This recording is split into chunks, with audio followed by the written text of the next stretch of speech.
So our two banners are for Tiphera, who's our new agent, and Tiana, who is Farah's partner. Tiphera is a order controller. She is our second battery character. So Mika is not the only battery character that we have now. She is now our second battery character. A lot of her cards have the ability to be utilized to gain AP, which is really nice. She does a various amount of other things that allow you to mobilize the potential of your party, just like Mika does by adding in a bunch of additional AP. She's got her standard card set of 1 damage, which is defense-based, and 2 heal cards. She has Quantum Seed, which heals for 100% and creates 2 archetype cards in the draw pile and then draws one of them. This card is going to create one of 3 types: circle, triangle, or square. Circle is an AP generator with a 50% heal. Triangle is a 50% shield that increases the damage amount of the first hit of the next attack card by 30% up to a maximum of 300%.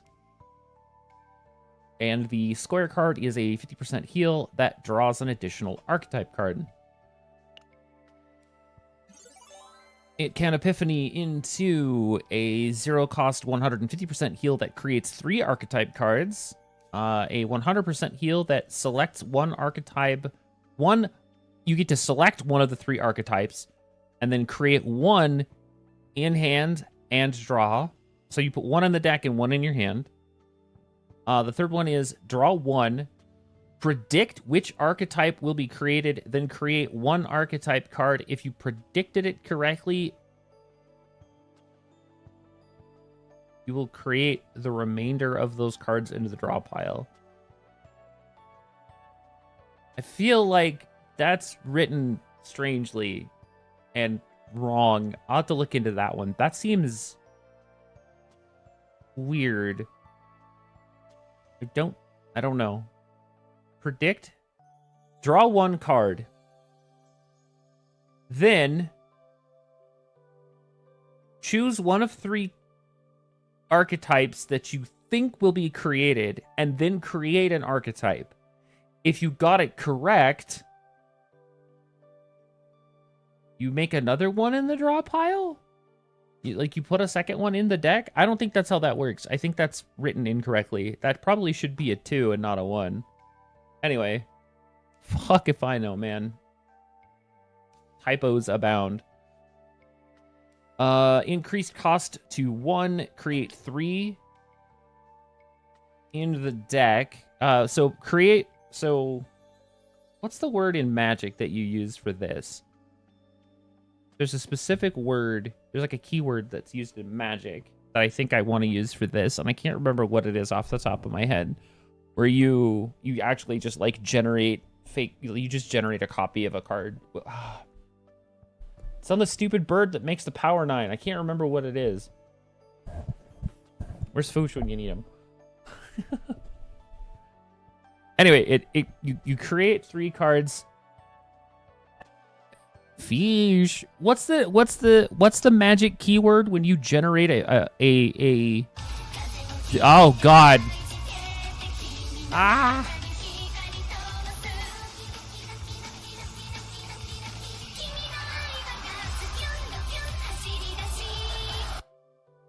Thank you for the Wiggles. Hello. Anyway, what's the name of the keyword in Magic that when you generate, like the bird that generates the power 9 and puts it into the deck? What's that keyword called? I can't remember it, and it's driving me insane, and I don't want to look it up because I'm lazy.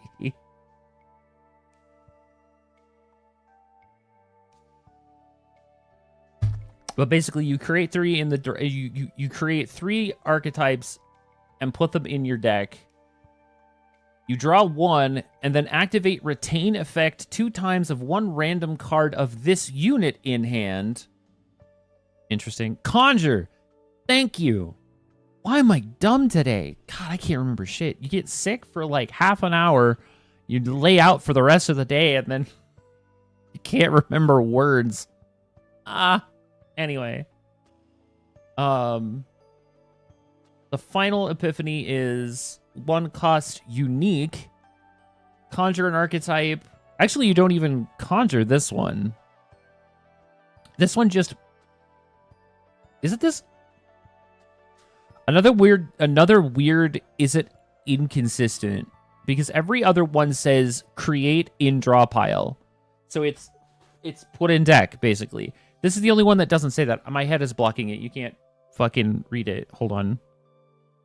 Let me stop. Wait, hold on. Let me move over here. Sorry. It's pay 1. It's 1 AP unique. Create an archetype card. When AP is 0, create 1 archetype card in hand and in deck once a turn.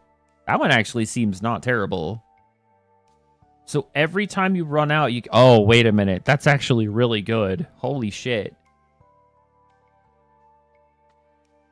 You only create 1, but every time you go back down to 0, you create... You conjure and create once a turn. That could get out of hand. Like, that could actually be really cool to just get 1 for free. I like that idea. We're just gonna swoosh on over here. I like this one. This one seems interesting. I'm also not entirely sure that I'm keen on the fact that she has retain, but it's only on her cards. Which is, again, it's another reason why I'm like, do I want to use 9 or do I want to use Orlea with her? Because I feel like having the ability to retain stuff with Orlea could still be really good. But then again, I feel like 9 Yuki could still be just as strong as Orlea Yuki with her. So, hard to say. Next up, we have Form Convergence. The base of this card is a retain, draw 2 archetype, double a random effect of those cards for 1 turn. Interesting.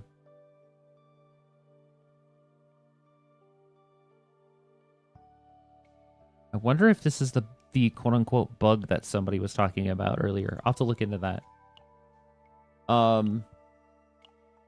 Epiphanies on this card are 1 cost retain, draw 3, double 1.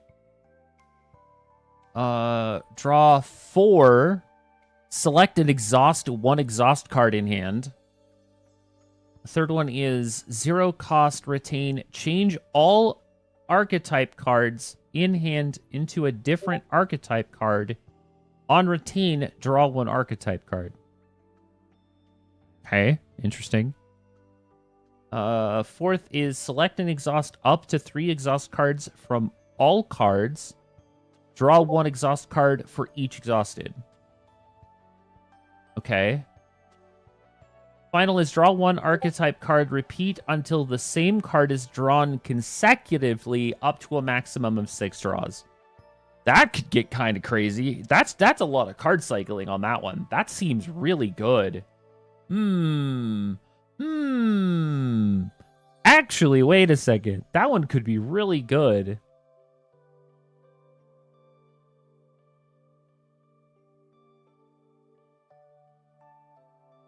Maybe not. Hold on. You'd have to have at least 2 archetype cards in hand. Excuse me. You'd have to have at least 2 archetype cards in deck. And then you'd have to ensure that there's enough of a spread. And is that draw 6 times? Or... Testing. Testing will need to be done on this one. It seems good, but I could be way off base. I could be way off base, so we'll see.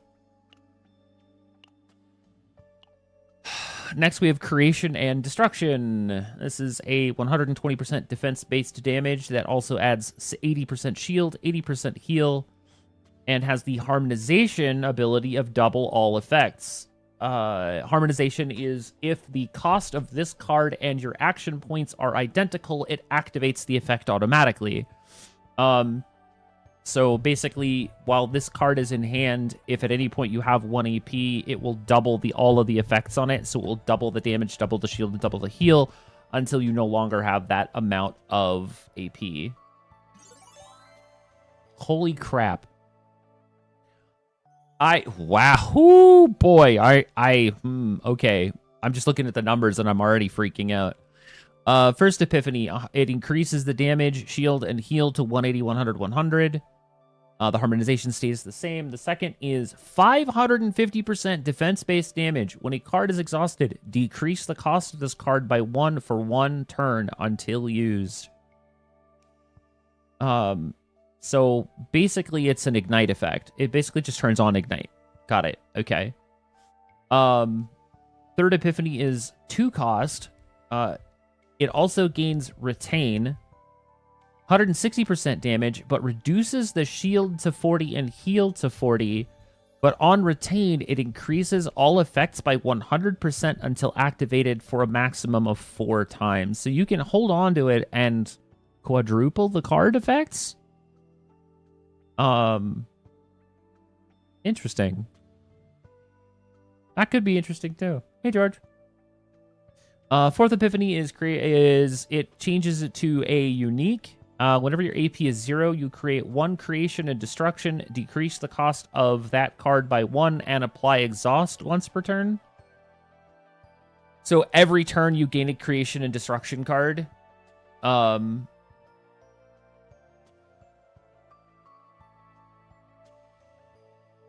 Which is just the base creation and destruction. That's interesting. That's interesting. And the final one is a 5 cost, 150% defense-based damage for each cost of this card. When a card is exhausted, randomly change the cost of this card between 1 and 9. Wow. That is... So you'd have to have 9... That's crazy.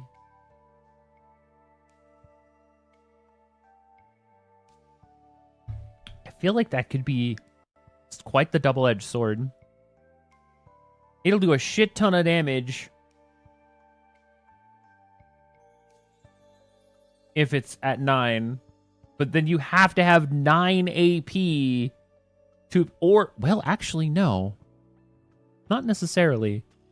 If you have other cards from other agents that give you the ability to just automatically access the card, what was 9's? 9's got that one card that makes it so that it automatically, like, utilizes... It automatically activates the card with the highest cost in hand. Is it highest cost or is it highest exhaust?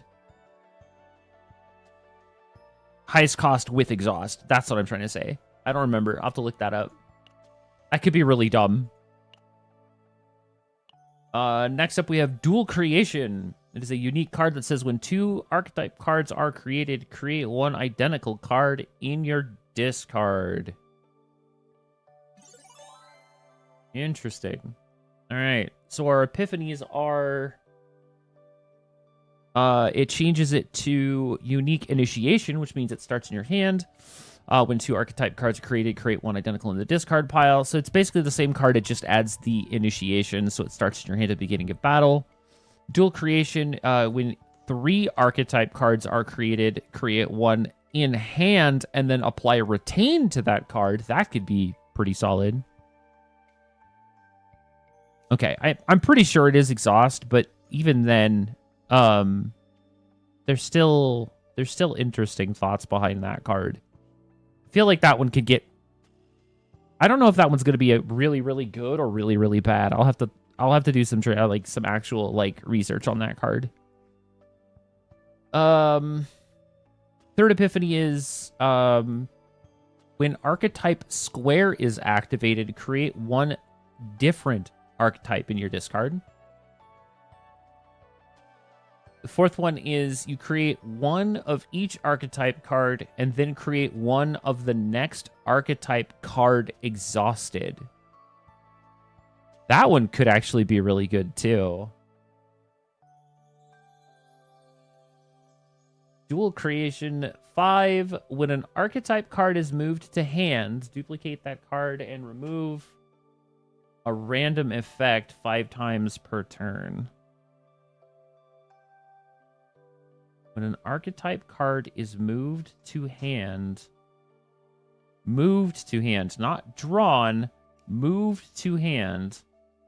Duplicate that card and remove a random effect. That's a really weird one. That's really weird. There's a Counterblade Epiphany that says at the start of the turn, activate one hue in hand one time. No. I'll show you in a minute. The last card we have is Event Horizon. This is her ultimate card. It has unique and form upgrade. Form upgrade says while it is in hand, when an archetype card is activated, you increase a random effect by 100% until it's used 3 times. It gains 1 AP, draws 1 card, and increases the damage amount of the first hit of next attack card by 40%. And I'm pretty sure it bumps 1 of each of these. You could also get like 3 AP from it. Hard to say. Could be interesting. Her ego, archetype resonance. Select and create 1 archetype card. The next 3 times an ego skill is used, create an additional card. Decrease the cost of the next ego skill used by 2. That's interesting. This is the first time we've actually seen anybody that actually manipulates how ego cards are used. We have not actually seen anything where an ego modifies egos. The only time we've had any kind of ego modification is when we break out of when we actually are healed from a mind break status. So this is the first time we've had a character that lets us manipulate ego. So that's actually really interesting. Could be pretty cool. Could be pretty cool. Her potentials give us you decrease heal amount of the barrier deployment card to 70% and adds a 70% shield effect.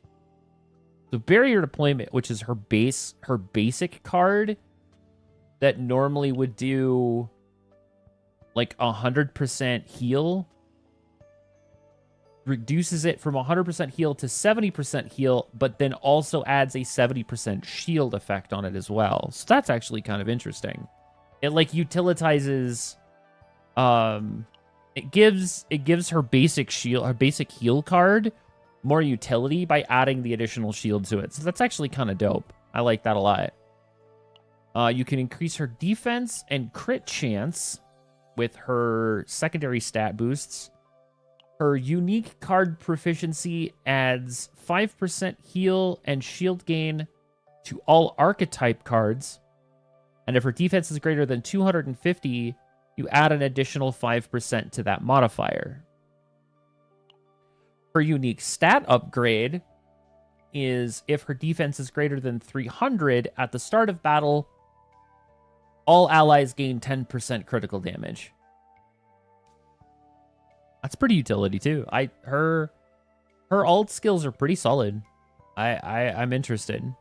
They seem good. Anyway, madam, please. Ego manifested. E1, change the max stack count of form upgrade for the Event Horizon card from 3 to 4. So that's her ult card. So instead of only having 3 upgrades, you can upgrade it 4 times. E2, when an archetype card is activated, gain that card's shape effect. Oh god, okay.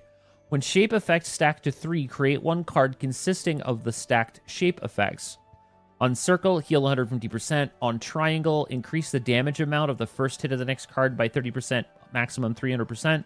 On square, draw 1 archetype card. This effect can only be activated once per turn, and the shape effect is removed at the end of the turn once it's activated. Oh, that's actually pretty good. You just gain activated effects from her archetype cards whenever you activate one. So it like gives you extra archetype abilities as you're utilizing other cards. That's wow, she could probably combo really well with that. Interesting. Once again proving that for the most all of the characters, E2 is a really good sweet spot.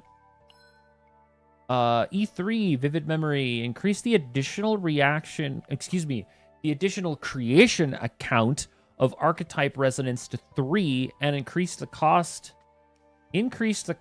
decrease effect of the next ego skill used from 2 to 3. So it's the next 3 times an ego skill is used versus the next 2 times, and it reduces the next by 3 instead of 2. E3 could also be pretty solid if you're keen on manipulating ego like that. E4, when Tiphera's archetype card is used, gain the Power of Archetype effect. Power of Archetype says increase damage amount of attack cards of allies by 5%, increase order attribute damage amount of allies by 5%, and increase defense-based damage amount of allies by 5%. E4 is very much a, hey, Vanguards, 9, fuck them up. That's basically what this is. It's basically just like, hey, 9, go get them. We have our stat upgrade on E5, and then E6 is our final, which is Liberated Memory. Tiphera's unique cards receive the additional effect damage amount increase, effects gained from archetype triangle cards, but are changed to not be consumed.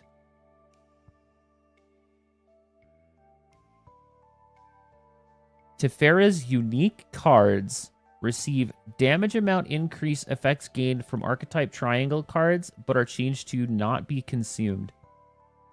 At the start of battle, change archetype triangle's damage amount effect to increase from 30% to 35% and max stacks from 300 to 350%. Damn, her E6 could actually be really big. Like that's pretty good. I don't know that it's mandatory we need to get her to E6.